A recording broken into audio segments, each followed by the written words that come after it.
Morning, public health officials in Texas, they are on high alert. 2 Texans are being monitored after they came home from that cruise ship at the center of the hantavirus outbreak. It's unclear where those patients live, but Dallas County public health officials say they aren't monitoring anyone for the virus. We do know they left before doctors identified the outbreak, though. They don't have any symptoms, and they did not make contact with anyone who was sick on that ship. We spoke to an infectious disease doctor about the symptoms.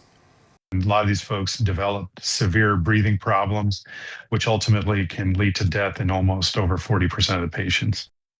Okay, let's bring in ABC News correspondent Victor Oquendo. He's joining us live from Florida this morning. And Victor, you've been following this story all week. Tell us more about the other patients that were on board that ship.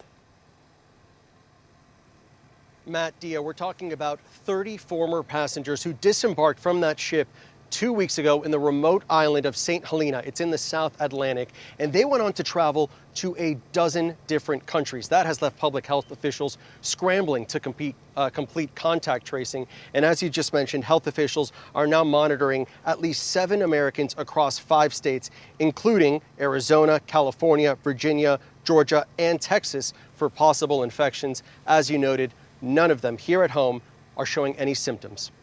Now, Victor, you have been hearing from those World Health officials. What is their message for people who may be concerned that this virus could spread? Because we've heard from doctors that the symptoms could take weeks to show up.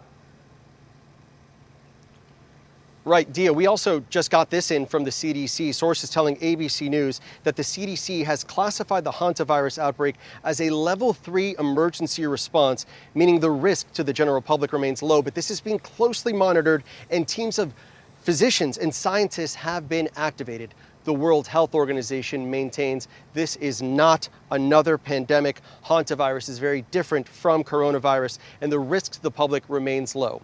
That said, another suspected case was reported overnight, and we will have a lot more coming up on GMA. Matt, Dia. ABC News' Victor Oquendo, thank you so much for those updates.